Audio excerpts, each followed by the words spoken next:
Thank you very much. Thank you, everybody. It's a big day.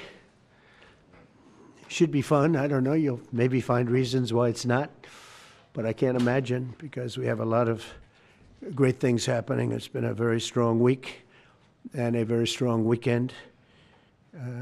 Before we begin, let me say a few words about the historic events that took place over the last few days. On Saturday, my administration helped broker a full and immediate ceasefire, I think a permanent one, between India and Pakistan, ending a dangerous conflict of two nations with lots of nuclear weapons. And they were going at it hot and heavy, and it was seemingly not going to stop. And I'm very proud to let you know that the leadership of India and Pakistan was unwavering, powerful, but unwavering in both cases, and having these, they really were, from the standpoint of having the strength and the wisdom and fortitude to fully know and to understand the gravity of the situation. And we helped a lot. And we helped also with trade. I said, come on, we're going to do a lot of trade with you guys. Let's stop it. Let's stop it. If you stop it, we're doing trade. If you don't stop it, we're not going to do any trade. People have never really used trade the way I used it. That I can tell you. And all of a sudden they said, I think we're going to stop. And they have. And they did it for a lot of reasons, but trade is a big one. We're going to do a lot of trade with Pakistan. We're going to do a lot of trade with India. We're negotiating with India right now. We're going to be soon negotiating with Pakistan. And we stopped the nuclear conflict. I think it could have been a bad nuclear war. Millions of people could have been killed, so I'm very proud of that. I also want to thank Vice President Vance and Secretary of State Rubio for their work and efforts. They worked very hard on that. We also, as you know, created a situation where the Houthis, for the first time ever, have ceased firing, and they've let it be known that they're not going to be firing at American ships anymore, not going to be firing at Americans anymore. This was a heavy barrage that lasted for approximately 50 days. And as you know, they've been in war essentially for forever. But over the last 10 years, they've been very difficult for other countries. Nobody was able to do what we did. But they stopped, and we take their word for it. Their surrogates and them directly said, we don't want to do this anymore. And so we were satisfied with that. In addition, yesterday we achieved a total reset with China after productive talks in Geneva. Both sides now agreed to reduce the tariffs imposed after April 2nd to 10% for 90 days as negotiators continue in the larger structural issues. And I want to tell you that a couple of things. First of all, that doesn't include the tariffs that are already on, that are our tariffs, and it doesn't include tariffs on cars, steel, aluminum, things such as that, or tariffs that may be imposed on pharmaceuticals, because we want to bring the pharmaceutical businesses back to the United States, and they're already starting to come back now based on tariffs. Because they don't want to pay 25, 50, or 100% tariffs, so they're moving them back to the United States. I spoke to Tim Cook this morning, and he's going to, I think, even up his numbers, $500 billion. He's going to be building a lot of plants in the United States for Apple, and we look forward to that. I really do look forward to that. But the talks in Geneva were very friendly. The relationship is very good.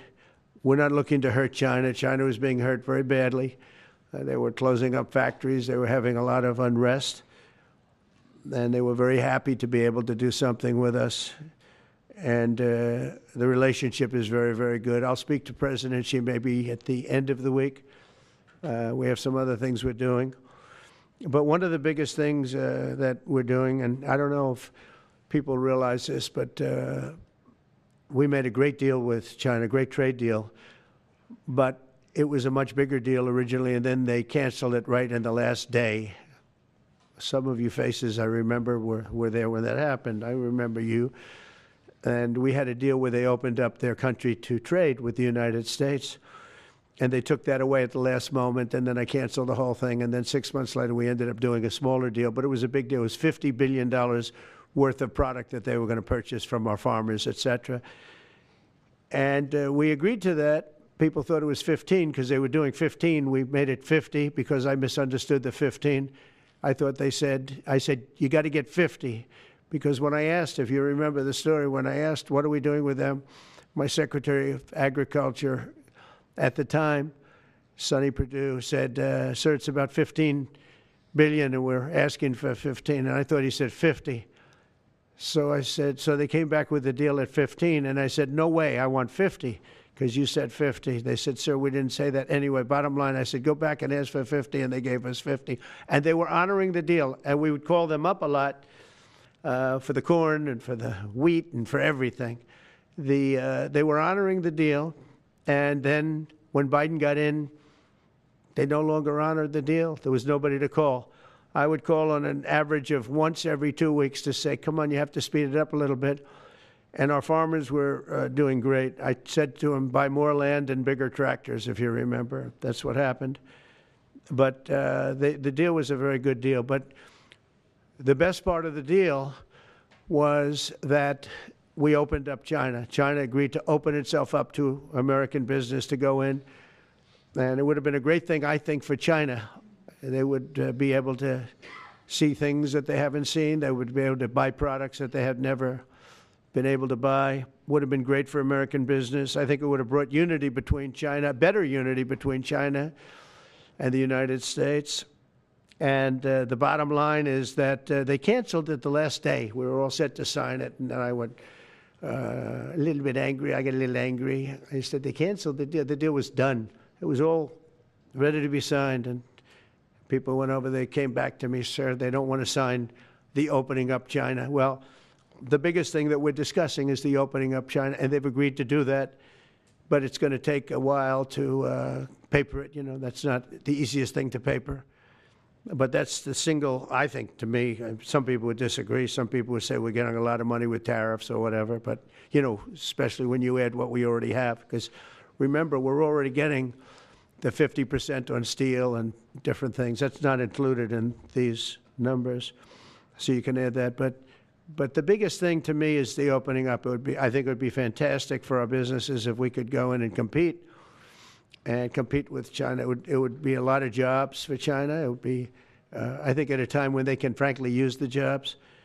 And that's what we're talking about. So that's a very, very important element to add. So when Scott, I watched him speak the other day, and I think he didn't want to say it, but I said, it's okay to say it. Look, if we don't get it, we don't get it. But if we don't get it, it won't be a positive thing.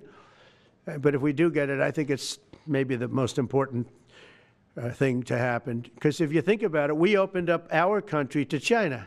They have very few restrictions. And they didn't open their country to us. Never made sense to me. It's not fair. And they've agreed to open China, fully open China. And I think it's going to be fantastic for China. I think it's going to be fantastic for us. And I think it's going to be great for unification and peace. China will also suspend and remove all of its non-monetary barriers. They've agreed to do that. Well, they're very numerous. But again, to me, the biggest thing that came out of that meeting is they've agreed. Now, we have to get it papered, but they've agreed to open up China. It's going to be great for everybody. And third, I'm very happy to announce that Idan Alexander, an American citizen who until recently most thought was no longer living, thought was dead, is going to be released in about 2 hours, actually. And he's going to be released before the eyes of Steve Witkoff, who has done a fantastic job. I know a lot of people that have a lot of talent. I know Steve had a lot of talent. But I know a lot of people with a lot of talent, but there's one that I thought had a special way about him, special personality, aside from being a good deal maker, had a special way about him, and it was Steve. Knew very little about the subject matter, who does, but he learned it in about 2 hours. and he's been fantastic. So I want to just thank Steve. But they're going to be releasing Idan in about 2 hours from now, or sometime today, let's say. And again, they thought he was dead just a short while ago. His parents are so happy. They're so happy. So it's, as you know, Idan's the only American citizen who's captured and held hostage by Hamas since October 7th, 2023. And he's coming home to his parents, which is really great news. I mean, to me, it's big news. They thought he was dead. So that's that. So we'll be heading there, and we'll be seeing 3 primary countries. You know all about that: Saudi Arabia, UAE, Qatar. On Thursday's meeting with Russia and Ukraine is very important. I was very insistent that that meeting take place. I think good things can come out of that meeting. Stop the bloodshed of the horrible, it's a bloodbath. But that 5,000 more, it's really much more, I'm trying to be conservative, more than 5,000 soldiers. Russian, they're not American soldiers, they're from Russia, they're from Ukraine, but they're people. They're human souls, and they're being killed at levels that we haven't seen since the Second World War. And it's every week. A lot of drone fighting. It's a whole new form of warfare, and it's violent and vicious. And so that's it. I'd like to go back to China just for a second. They're very heavy on the fentanyl. We're charging them, as you know, 20% for the fact that they send fentanyl into our country. And they've agreed that they're going to stop that. And, you know, they'll be rewarded by not having to pay, you know, hundreds of billions of dollars in tariffs. So the fentanyl should stop. It comes from China. It's amazing. And comes through our southern border, comes through our northern border too, comes through Canada, and comes through our southern border, much more through the southern border. But so that's a very important subject to me, because everybody in this room has lost friends or people that have family members that have died of fentanyl. So there's a big incentive for China to stop, and I take them at their word. They're going to work on that, I think, very hard. And one thing, when they work on something, they get it done. So now I'm about to depart on a historic visit. Some of you are going with us to, as I said, Saudi Arabia, Qatar, and United Arab Emirates. Before I do, I'll sign one of the most consequential executive orders in our country's history. I don't think there's ever been anything signed like this, certainly not with respect to health care, nothing even close. I'm delighted to be joined on this occasion by Secretary of Health and Human Services Robert F. Kennedy, Jr., who is doing a really good job, I have to tell you that. CMS Administrator, a friend of mine, Dr. Mehmet Oz, who is an amazing guy. You know, I was telling Bobby before, Oz had a very successful show, but it hurt his reputation. Because when you're in show business, it hurts your reputation a little bit. It's good for you, but in terms of professionalism and being a doctor, it sort of hurts your reputation. This guy went to the best schools, was the best, I mean, top of the line. Then he did a television show, became a success, made a lot of money, all that stuff, but it sort of hurt him. And you know who I compare that to? I hate to say this, but a special woman, Jeanine Pirro. She was the toughest, smartest DA, maybe in our countries, in our cities and states history, New York. She was really tough, really sharp. Then she did a show, and people didn't think of her quite the same way. She became more of an entertainment person, like Oz. Oz is not an entertainer. He's not really an entertainer, if you know the real story. And she isn't either. She is unbelievable. She was one of the strongest district attorneys in the history of New York, highly respected, very tough, went after the drug dealers at a level that you don't see today anymore. And you know, hopefully she's given up a tremendous, she's leaving the #1 show on cable television, one of the #1 shows on television, period, The Five, but they've got great people left behind, but she was a big part of it. And so I equated to that. Jeanine Pirro is unbelievable. FDA Commissioner Dr. Marty McCary, with a reputation that's second to none, and the job he's doing already has been fantastic. Thank you, Marty. And Director of the National Institute of Health, Jay Bhattacharya, who has been, as you know, from Stanford, so highly regarded, and have all been working with us very hard on this. And the question they would ask, being a little bit new to the government aspect of it, is why doesn't somebody fight the drug price situation, meaning equalization? There's a term, it's called equalization. Nobody wants to mention that term. And I'm not knocking the drug companies. I'm really more knocking the countries than the drug companies, because they're forced to do things. But the drug lobby is the strongest lobby in this country, they say, the drug lobby. It's between that and lawyers. And they have a lot of power. But starting today, the United States will no longer subsidize the health care of foreign countries, which is what we were doing. We're subsidizing others' health care. Countries where they paid a small fraction of what, for the same drug, that what we pay many, many times more for. And we'll no longer tolerate profiteering and price gouging from Big Pharma. But again, it was really the countries that forced Big Pharma to do things that, frankly, I'm not sure they really felt comfortable doing. But they've gotten away with it, these countries. European Union has been brutal. And the drug companies actually told me stories. It was just brutal how they forced them. And European Union suing all our companies, Apple, Google, Meta. They're suing all of our companies. They end up, they have judges that are European Union-centric, and they get rewarded $15 billion, $17 billion, $20 billion, and they use that to run their operation. Not going to happen any longer, that I can tell you. So what's been happening is we've been subsidizing other countries throughout the world, not just in Europe, throughout the world. European Union was the most difficult, from what I understand. I mean, I'll tell you a story. A friend of mine who's a businessman, very, very, very top guy. Most of you would have heard of him. A highly neurotic, brilliant businessman, seriously overweight, and he takes the fat shot drug. And he called me up, and he said, President, he calls me, he used to call me Donald, now he calls me President, so that's nice respect. But he's a rough guy, smart guy, very successful, very rich. I wouldn't even know how we would know this, but because he's got comments. President, could I ask you a question? What? I'm in London, and I just paid for this damn fat drug I take. I said, it's not working. He said,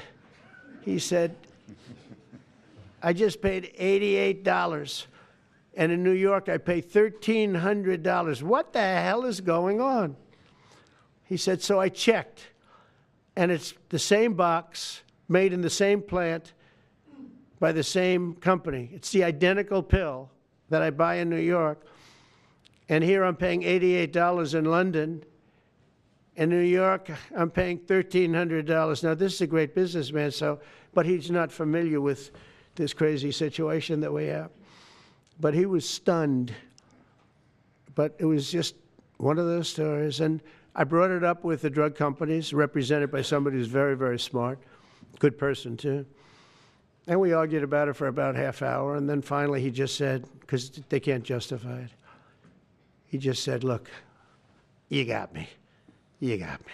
I can no longer they've been justifying this crap for years. They said, oh, it's research and development. Well, I said, well, research and development, other countries should pay research and development too. It's for their benefit. It was just one of those things. And the other countries would set a price, and they'd meet the price, and they'd say, if you don't meet the price, you can't sell it in our country.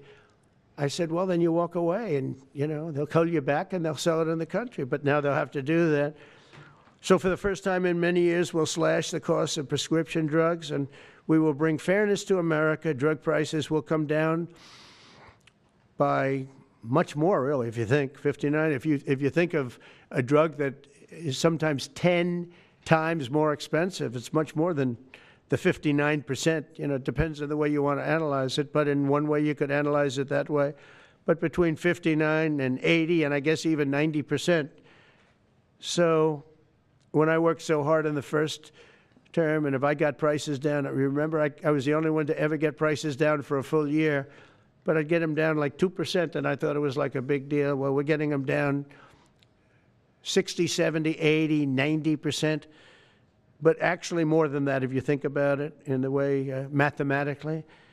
And farmer has to say, we're sorry, but we'll not be able to do this any longer to these countries that have been so tough. They've been very tough, nasty. It's trade. It's trade. And pharma is also very powerful. And the Democrats have protected pharma. The Democrats, this is the Democrats have protected pharma. These are the Democrats. And by the way, I just called the Speaker of the House, and I just called the leader, our leader in the Senate, John Thune, Mike Johnson. Spoke to both of them. I said, when you score, you're going to have to score two things. You're going to have to, number one, score that hundreds of billions of dollars of tariff money is coming in. But even bigger than that, you're going to have to score that your cost for Medicaid and Medicare and just basically pharmaceuticals and drugs is going down at a level that nobody has ever seen before. It'll pay for the Golden Dome. I see the Golden Dome is there, see? That'll easily pay for the Golden Dome. And we'll have a lot of money left over. We need the Golden Dome, by the way, in this world. Although this world's a lot safer today than it was a week ago, and a lot safer than it was 6 months ago. We had people that had no clue what they were doing. So today Americans spend 70% more for prescription drugs than we spent in the year 2000. Think of that. Our country has the highest drug prices anywhere in the world by sometimes a factor of 5, 6, 7, 8 times. It's not like they're slightly higher. They're 6, 7, 8 times. There are even cases of 10 times higher. So that you go 10 times more expensive for the same drug, that's big numbers. Even though the United States is home to only 4% of the world's population, pharmaceutical companies make more than 2/3 of their profits in America. So think of that. With 4% of the population, the pharmaceutical companies make most of their money, most of their profits from America. That's not a good thing. Now, I think, by the way, I have great respect for these companies and for the people that run them. I really do. And I think they did one of the greatest jobs in history for their company, convincing people for many years that this was a fair system. Nobody really understood why, but I figured it out. For years, pharmaceutical and drug companies have said that research and development costs were what they are, and for no reason whatsoever. They had to be borne by America alone. Not anymore, they don't.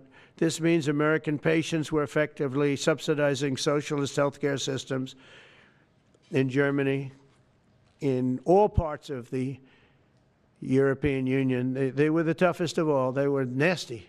And I see that. I see that with trade, too. European Union is in many ways nastier than China, okay? And we've just started with them. Oh, they'll come down a lot. You watch. We have all the cards. They treated us very unfairly. They sell us 13 million cars. We sell them none. They sell us their agricultural products. We sell them virtually none. They don't take our products.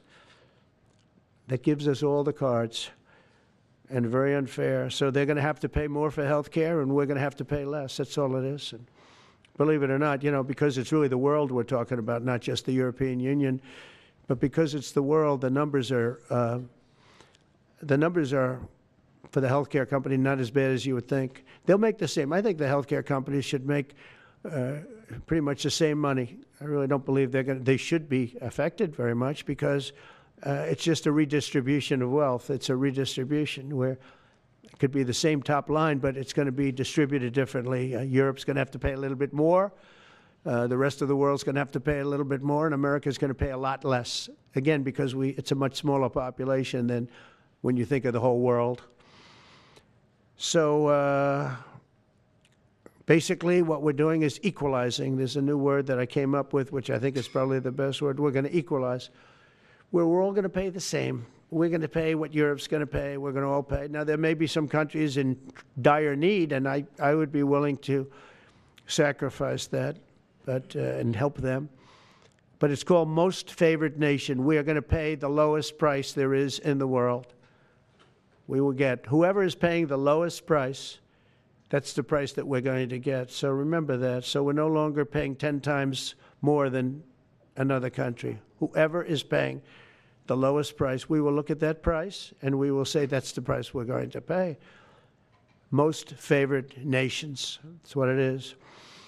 One breast cancer drug costs Americans over $16,000 per bottle, but the same drug from the same factory, manufactured by the same company, is 1/6 that price in Australia and 1/10 that price in Sweden. 1/10 for the identical product.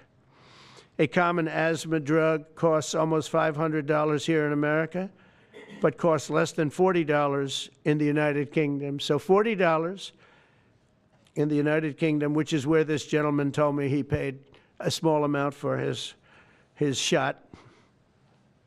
But think of that. So $40 versus $500 here. That's not even bad. There are much worse examples. And the weight loss drug, Ozempic, costs 10 times more in the United States than in the rest of the developed world.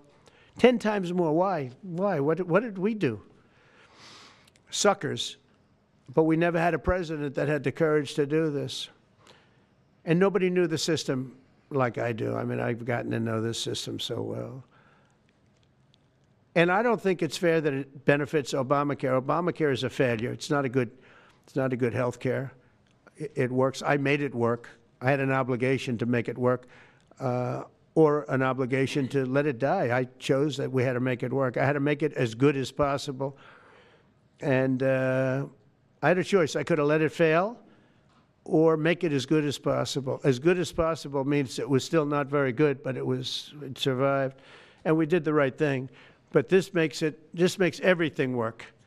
And I don't want to have a bad form of health care work because of the fact I was able to cut drug prices by 80 or 90%. So we're going to maybe come up with something. I think this gives the Republicans a chance to actually do a health care that's much better than Obamacare and for less money, which if you guys would work on that along with Congress. But I do want to say that Democrats could have done this a long time ago. They have fought like hell for the drug companies, and they knew they were doing the wrong thing. And it's going to be very hard. I was just telling the leader and the speaker that it's going to be very hard for the Democrats to vote against the one big, beautiful deal. The greatest tax cuts in history, greatest everything, but now you have the big drug prices because that's going to be included. It makes that whole situation different from a scoring standpoint. I just told them, I called them up about this. I said, I'm going to do something that's going to be very monumental, and you're going to be scoring. You better tell your people that this is going to score really well. And then add hundreds of billions of dollars in tariffs to your list also. But as big as the tariffs are, this is something that really hits quickly.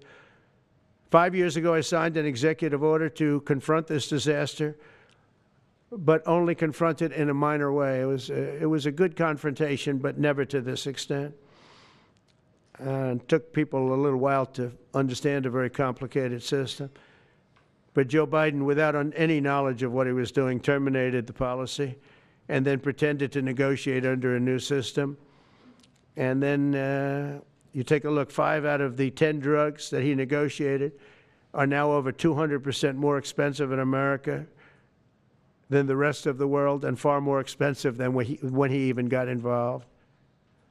Much more expensive than when he got involved. Joe Biden's plan was as you know, because you wrote about it, you don't say it very loudly, but it was a very big failure, was his whole presidency. First, I'm directing the U.S. trade representatives and Department of Commerce to begin investigations into foreign nations that extort drug companies by blocking their products unless they accept bottom line and very low dollar amounts for their product, unfairly shifting the cost burden onto American patients. And we'll be taking a look at that very strongly. The biggest thing we're going to do is we're going to tell those countries, like those represented by the European Union, that, that game is up, sorry. And if they want to get cute, then they don't have to sell cars into the United States anymore. It's a very big subject. And they won't get cute, because I'll defend the drug companies from that standpoint. They were given a price by the European Unions and other countries. This is what you do. This is what we're going to pay. We're not going to pay any more. Let America pay the difference, because there was a big shortfall. Let America pay it. And that's what we did, but we're not doing it anymore. Next, my administration will secure what we're calling most favored nations drug pricing. The principle is simple.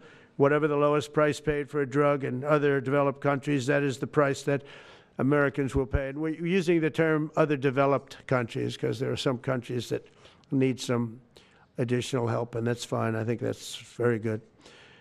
Some prescription drug and pharmaceutical prices will be reduced almost immediately by 50 to 80 to 90%. Big Pharma will either abide by this principle voluntarily or will use the power of the federal government to ensure that we are paying the same price as other countries.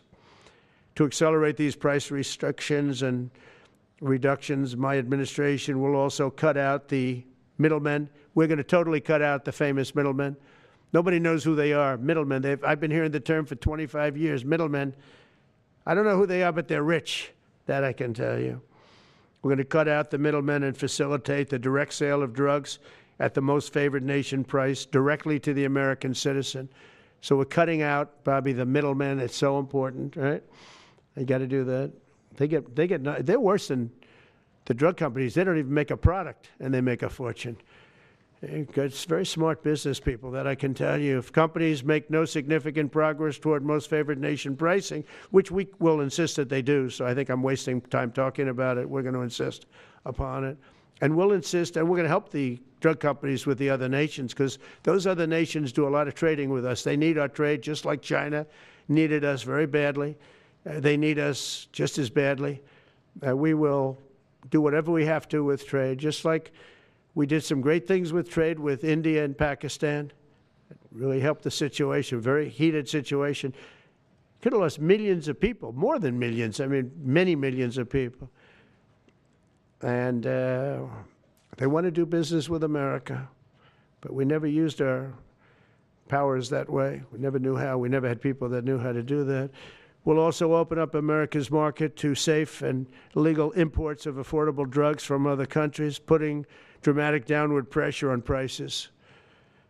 And if necessary, we'll investigate the drug companies, and we'll, in particular, investigate the countries that are doing this, and we will add it onto the price that we charge them for doing business in America.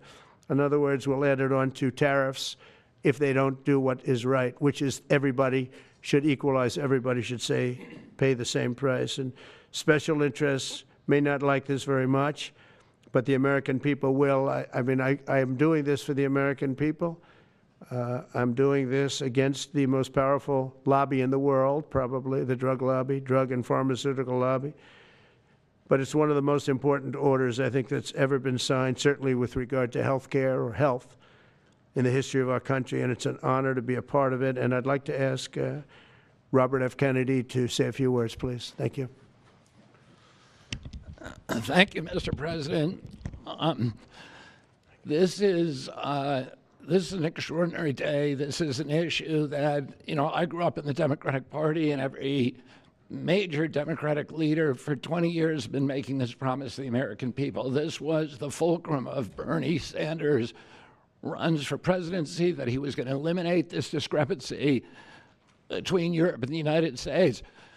But as it turns out, none of them were doing it. It's one of these promises that politicians make to their constituents, knowing that they'll never have to do it. And the reason they'll never have to do it is because they know that Congress is controlled in so many ways by the pharmaceutical industry.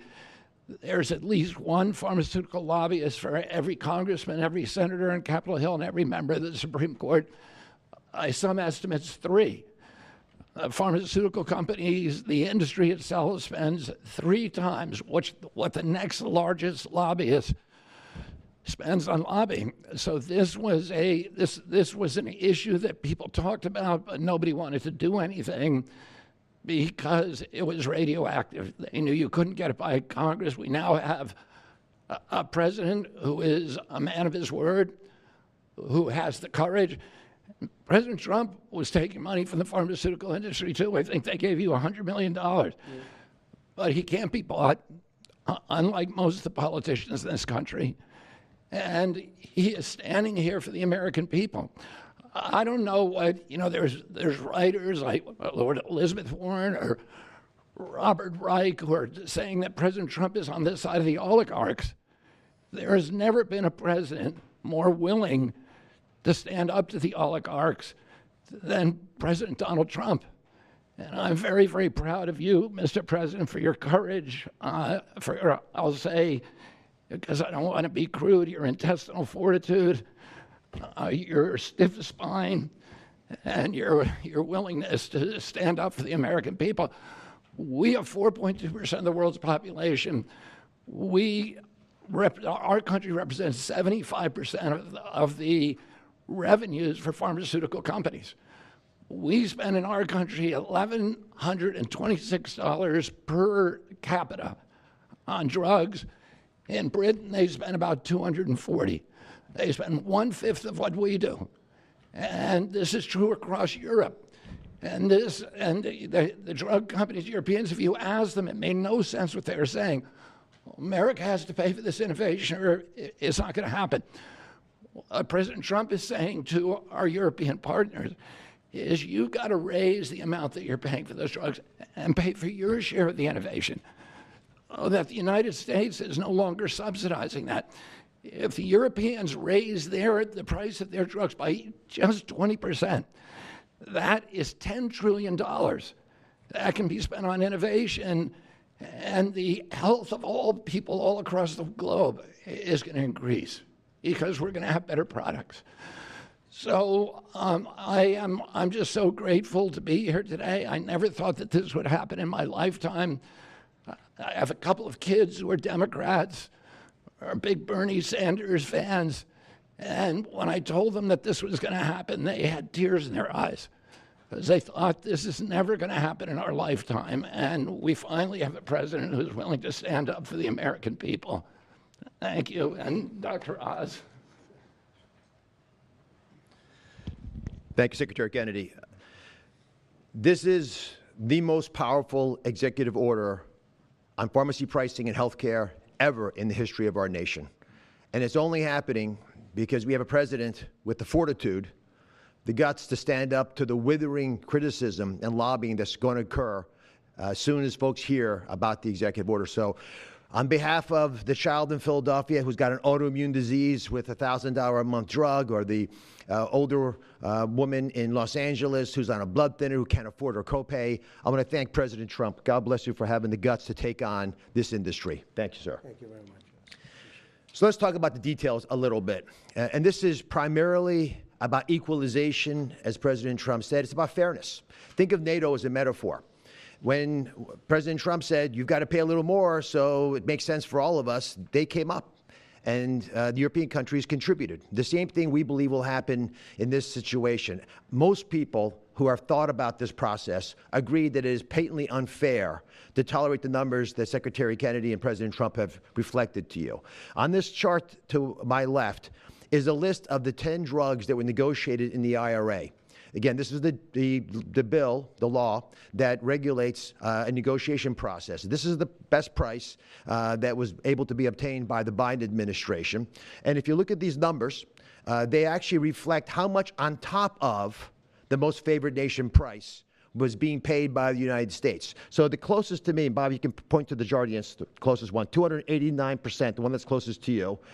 That means that we are paying in America 4 times more than that drug costs in other countries. Again, 100% is the baseline. It's 289% above that baseline.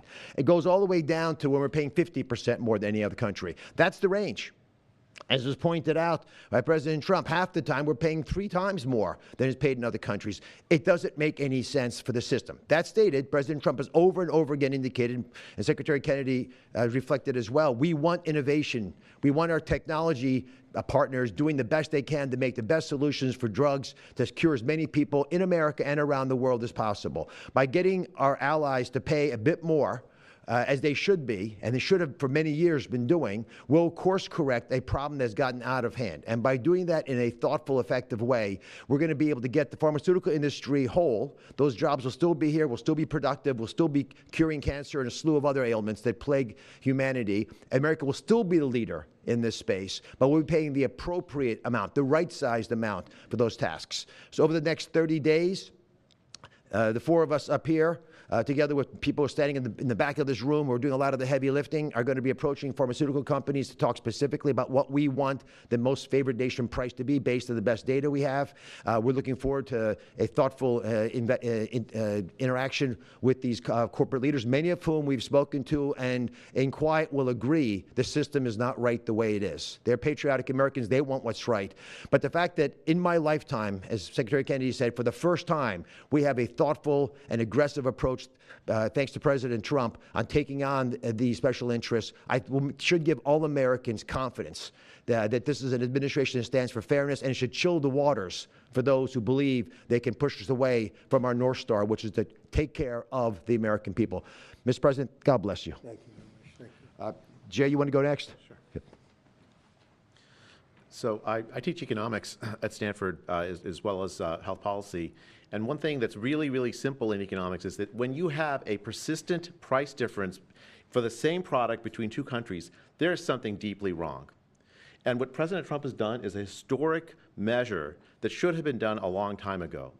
What we're going to do is make sure that those prices become much closer to equal, like a competitive market you'd expect. Right now what's happening is the American people are subsidizing in large fraction the research and development efforts for drug companies around the world by the higher prices that we pay. With this new order, Europe will share the burden of that. And in fact, if you may think of it as like as somehow it's like it's going after drug companies, actually it's helping drug companies. Because what we're also going to do with this order, what President Trump has done with this order, is he's said to European governments, look, if you are taking advantage of the drug companies by forcing them to charge very, very low prices, we're going to defend American drug companies in Europe. At the same time, we're standing up for the American consumer who's been paying far too high prices for far too long. I can go back decades to point to congressional reports after government report after government report of tremendously high drug prices, much higher than the rest of the world, and nothing has been done about it until this moment. And I'm really, really proud, President Trump, that you've done this. I'm really proud to be included in this and looking forward to the work ahead. Thank you, Jay. Great. All right. Thank you, Mr. President. On behalf of the many doctors I've talked to about this very issue, thank you for taking the bull by the horns. Presidents on both sides of the aisle have talked about this and floated it and said they've wanted to do it, so you've had the courage to do it. Thank you. I've been a surgical oncologist at Johns Hopkins for 22 years, and I have seen patients suffer.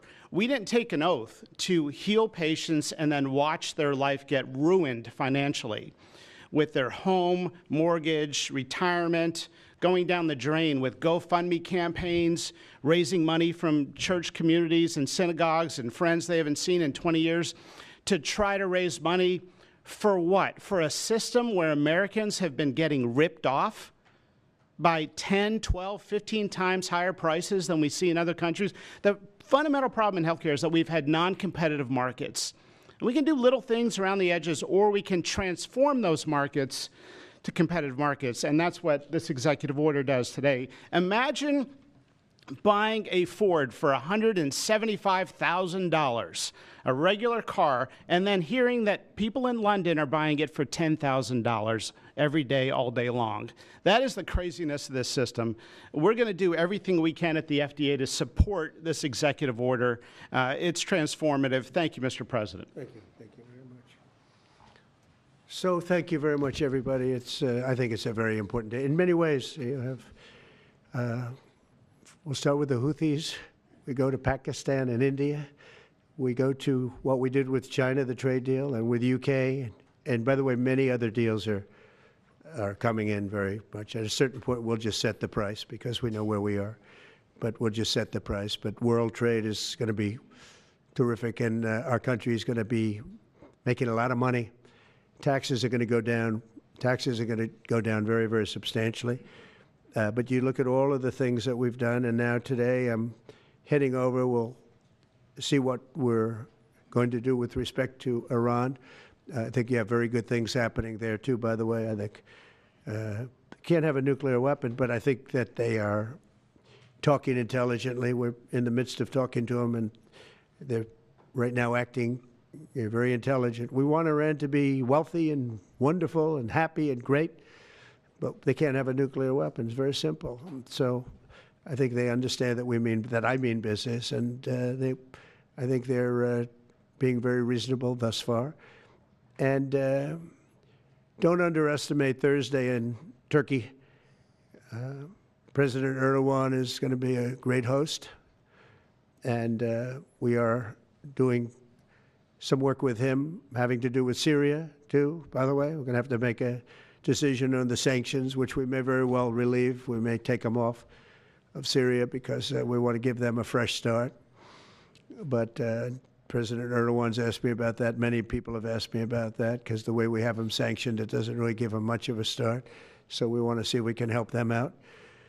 So we'll make that determination. But I think you're going to have maybe a good meeting. You have the potential for a good meeting, that a meeting wasn't going to take place. I insisted that that meeting take place. And it is taking place. And I think you may have a good result out of the Thursday meeting in Turkey between Russia and Ukraine. And I believe the two leaders were going to be there. I was thinking about flying over. I don't know where I'm going to be on Thursday. I've got so many meetings. But I was thinking about actually flying over there. There's a possibility of it, I guess, if I think things can happen. But we got to get it done. We got to save 5,000 lives a week. 5,000 lives is really more than that. It's worse than that. And when you see and you don't want to see it, but when you see the satellite photographs of the battlefield with arms and legs and heads all over the place, separated by 30 yards from bodies, doesn't make sense. Doesn't make sense. So we're working very hard to see if we can end that bloodbath. Okay, there shouldn't be too many questions. It's been covered pretty well. Mr. President, thank you for taking questions. Two quick ones for you. Starting on trade. If a longer-term deal is not reached with China at the end of these 90 days, can the American people expect those tariffs to go back up to 145%? No, but they would go up substantially higher. You know, at 145, you're really decoupling because nobody's going to buy. But they can go, they got very high because of additional tariffs I applied during the course because of fentanyl and other things. But no, but they'd go substantially higher. And then on Qatar, Mr. President, I think you will have a deal, however. Okay, you're confident that there will be a deal. On Qatar, has Qatar asked for anything in exchange for that $400 million luxury jumbo jet? And how can the American people be so sure that they will not in the future? Well, I think what happens with the plane is that, we're very disappointed that it's taking Boeing so long to build a new Air Force One. We have an Air Force One that's 40 years old. And if you take a look at that compared to the new plane of the equivalent, stature at the time, it's not even the same ballgame. You look at some of the Arab countries and the planes they have parked alongside of the United States of America plane. It's like from a different planet. And it's close to 40 years old, might be more than 40 years old now. And we, when I first came in, I signed an order to get it built. I took it over from the Obama administration. They had originally agreed. I got the price down much lower. And then when the election didn't exactly work out the way that it should have, a lot of work was not done on the plane because a lot of people didn't know. They made change orders that were so stupid, so ridiculous. And it ended up being a total mess, a real mess. And when I came back, I said, by the way, what's going on with the Boeings that are coming in? Well, sir, they're way behind. And they are. They're way behind. They were way behind. Another mess that I inherited from Biden. And it's going to be a while before we get them. And I think Qatar, who has really, we've helped them a lot over the years in terms of security and safety. I think they, and very, very nicely, and I have a lot of respect for the leadership and for the leader, Qatar. And I think they knew about it because they buy Boeings. They buy a lot of Boeings. And they knew about it. And they said, we would like to do something. And if we can get a 747 as a contribution to our Defense Department to use during a couple of years while they're building the other ones, I think that was a very nice gesture. Now, I could be a stupid person and say, oh, no, we don't want a free plane. We give free things out. We'll take one, too. And it helps us out because, again, we're talking about we have 40-year-old aircraft. The money we spend, the maintenance we spend on those planes to keep them tippy-top is astronomical. You wouldn't even believe it. So I think it's a great gesture from Qatar. I appreciate it very much. I would never be one to turn down that kind of an offer. I mean, I could be a stupid person say, no, we don't want a free, very expensive airplane. But I thought it was a great gesture. And I think it was a gesture because of the fact that we have helped and continue to, we will continue to, all of those countries, Saudi Arabia, UAE, Qatar, and others. We keep them safe. If it wasn't for us, they probably wouldn't exist right now. And I think this was just a gesture of good faith. And I don't get it. Someday it'll be like Ronald Reagan. They decommission them. You know, they get to a certain age, they decommission them. It'll go to my library. They're talking about going to my library in years out. But I thought it was a great gesture. And it's something that was done by Ronald Reagan. They actually decommissioned the plane, and he put it in his library. And it actually has made the library, I think, a Boeing 707. It's actually made the library more successful. So it was good. Do you plan to use the plane after you leave office? No, I don't. No, it would go directly to the library after I leave office. President, I wouldn't be using it. No. Mr. President, on the hostage, you said that the release of the American hostage, Adam Alexander, is a step in good faith to end this war. Do you expect any progress, perhaps announcement on ceasefire during your trip to the Middle East? We hope that we're going to have other hostages released too, as you know. So when I met with the hostages 3 weeks ago that were there for quite a while, you remember the 10 people that came in, mostly young people. 1 or 2 were a little bit older. They were explaining the trials and tribulations. I mean, they went through hell. And I said, how many are there? They said 59. I said, that's a lot. I didn't realize, because we got a lot out. You know, we got a lot of hostages out, I think you will acknowledge. They said 59, but then they said, they followed that up by saying 59, of which 24 are living, the rest are dead. But the people whose son, mostly son, I think 1 daughter in this case, but mostly sons are there, or husbands are there, those people want the dead bodies as much as they want the live body. I have a mother that calls me, but came up to me when I first met her, and she said, sir, please get my son out. He's dead, but they have his body.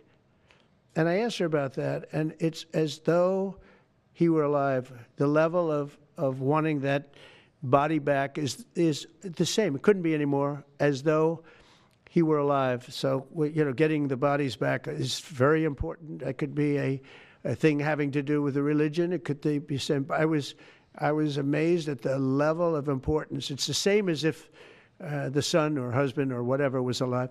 So they said 59. In fact, they came in with a number 59 written out on like a sign on their chest. They came to thank me for getting them out. And I said, what does the 59 mean? They said, well, that means there are 59 people. But then they said, but 24 are living. Now it's 21. The number's 21. So now it's actually, we'll get Etan today. We think we're getting him today. So it's 20. So they have 20 live hostages there. The rest are dead bodies. Mr. President, are you open to negotiating your tariffs on cars, steel, and aluminum with China or any other country? Well, we're not even talking about that. We're bringing the car business back into this country. We have commitments, and not only commitments, they've already started construction on many plants. They've left Mexico in a few cases. In a few cases, they've left Canada. They're not going to build in Canada. They're going to build here because we have the market. And the tariffs have been amazing. The election and the tariffs. November 5th was a big day, and on top of that, of course, you wouldn't have the tariffs without the election, I guess, if you look at it. But we have at least 11 committed massive car factories that are going to be built, that are in the process of being built. And some are going through, some have actually started. We also have renovations of existing factories where they weren't utilizing the full factory from years gone by, and now they're under full renovation. They'll be opening up full factories in a very short period of time. Our car industry is, I think we're going to have the #1 industry. You know, if you look at Japan and these others, they do tremendously with cars, and they can do that too. But you know, if they want to sell cars in the United States, they're going to have to build factories in the United States, because I'm interested in cars for the United States. Now, one other thing is, in our tax bill, we're giving not only no tax on tips, no tax on Social Security, no tax on overtime, but also we're going to get a deduction for people that borrow money to buy a car if it's made in America. If it's not, we have no interest. A meeting with between President Putin as well as President Zelensky. If President Putin doesn't show up to these talks in person in Turkey, will you join Europe in putting higher sanctions on Russia? If I felt it would be important toward getting the deal done, I'm the one that insisted on the meeting. They couldn't get a meeting because one said ceasefire, one said no ceasefire. It was going back and forth. I said, look, at this point, we got to stop it. Just go to the meeting. The meeting's been set. Go to the meeting on Thursday. And if I thought it would be helpful, I don't know where I'm going to be at that particular point. I'll be someplace in the Middle East, but I would fly there if I thought it would be helpful. Yeah, please. Refugees. I want to ask you about South African refugees. Dozens of Afrikaners who claim discrimination in their home country are heading to the United States, right, where your administration is going to welcome them as refugees. Now, this comes as you've halted virtually all refugee admissions for people fleeing famine and war from countries like Sudan and the Democratic Republic of Congo. Why are you creating an expedited path into the country for Afrikaners but not others? Because they're being killed, and we don't want to see people be killed. Now, South Africa leadership is coming to see me, I understand, sometime next week. And, you know, we're supposed to have I guess a G20 meeting there or something, but we're having a G20 meeting. I don't know how we can go unless that situation's taken care of, but it's a genocide that's taking place that you people don't want to write about, but it's a terrible thing that's taking place, and farmers are being killed. They happen to be white, but whether they're white or black makes no difference to me, but white farmers are being brutally killed, and their land is being confiscated in South Africa, and the newspapers and the media, television media doesn't even talk about it. If it were the other way around, they'd talk about it. That would be the only story they'd talk about. And I don't care who they are.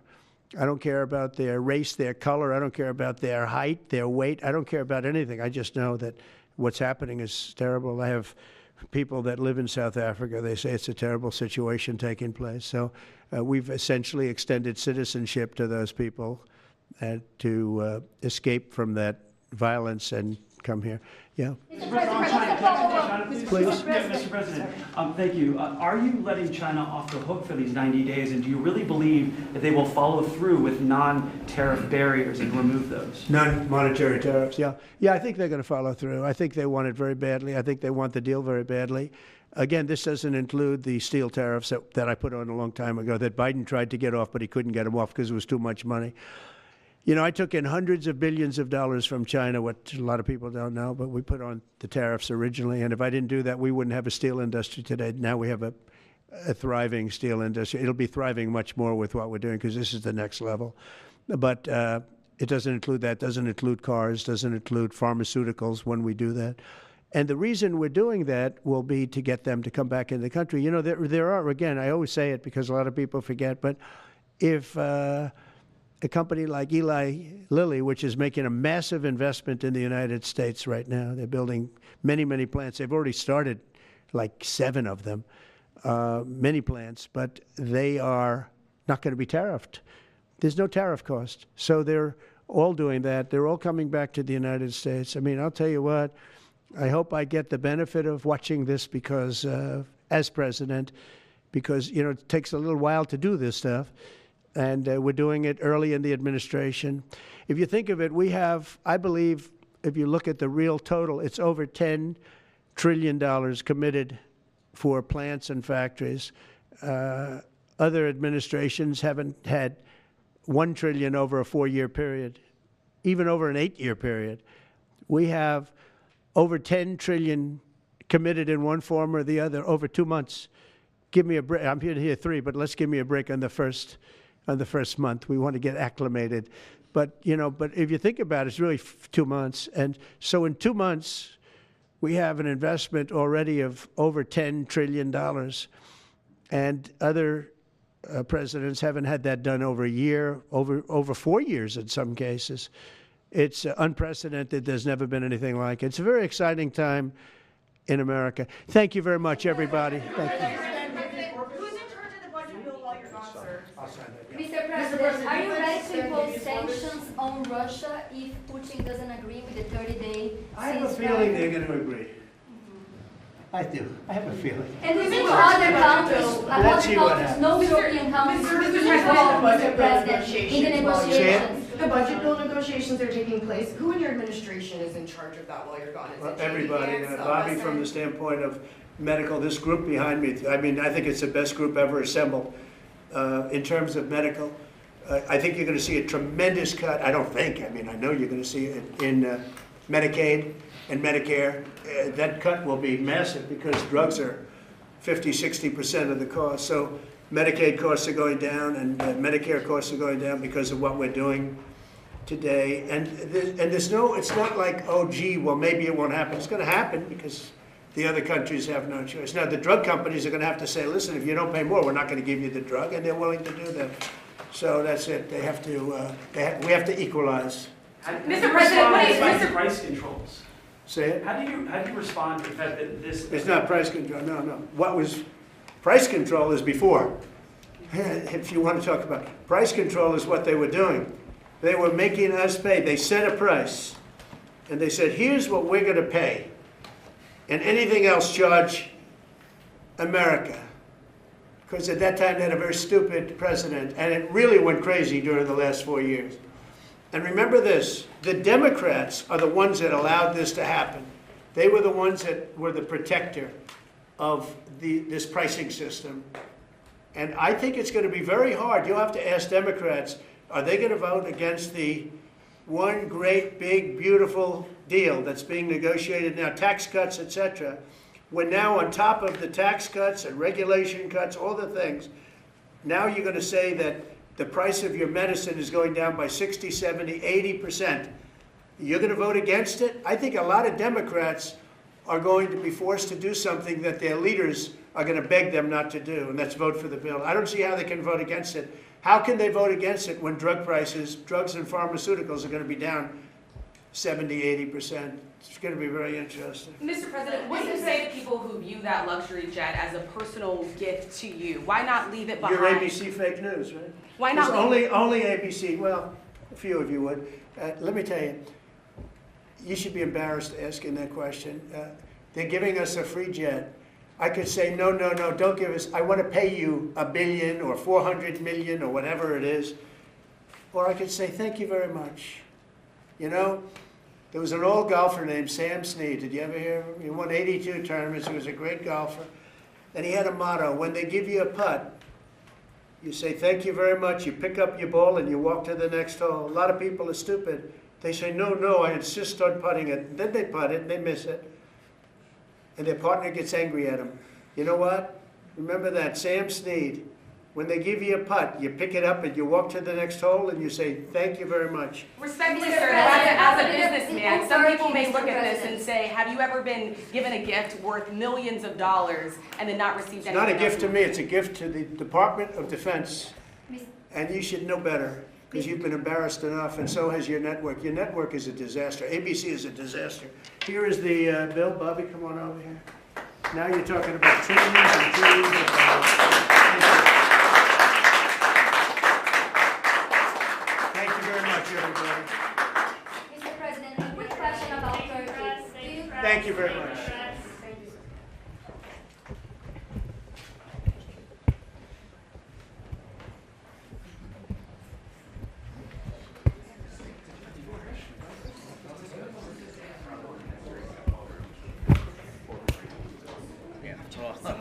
That's fine.